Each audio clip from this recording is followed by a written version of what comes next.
Chirurgie plastique ou pose d'implants, de plus en plus d'Européens choisissent le Maroc pour se faire opérer. Positionner Casablanca comme une destination médicale touristique à part entière, c'est le pari ambitieux du docteur Saad Zemouri. À Darboisa, ce complexe médico-chirurgical de plus de 4000 m² est développé avec le groupe portugais Malo Clinic.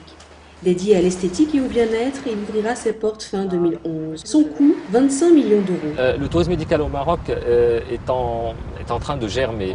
En Tunisie, qui est un peu plus avancé que le Maroc, ça c'est une certitude pour l'instant, parce qu'ils ont plus institutionnalisé un peu leur approche du tourisme médical. Les chiffres qu'on a, ils ont à peu près 40 000 touristes médicaux par an, mais 70% viennent essentiellement de la Libye et de l'Algérie.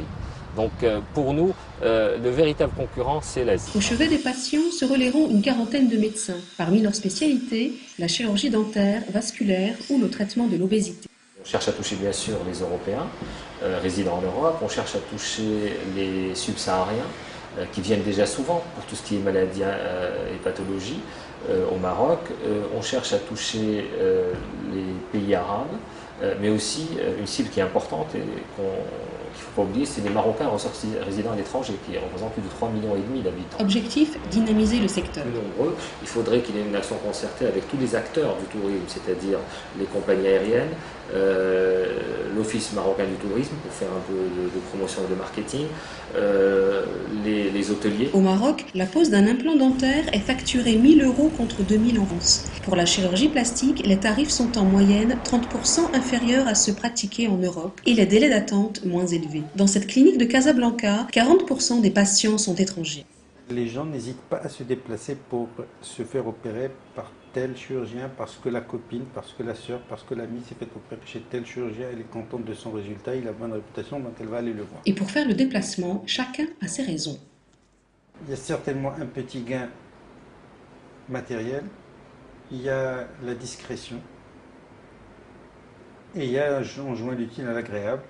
On vient se faire opérer, en même temps on découvre un autre pays. On reçoit parfois des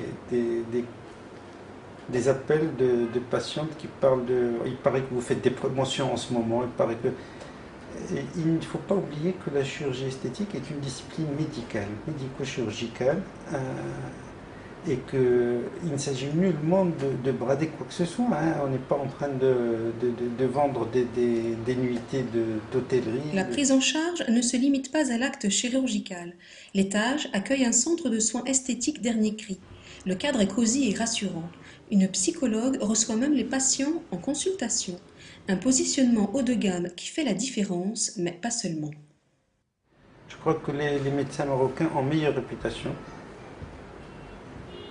et qu'il y a de plus en plus de personnes qui viennent sur le Maroc. Je crois qu'il y a eu des déceptions, des gens déçus par la chirurgie esthétique en Tunisie. Face à l'image low cost véhiculée par la Tunisie, le Maroc marque des points.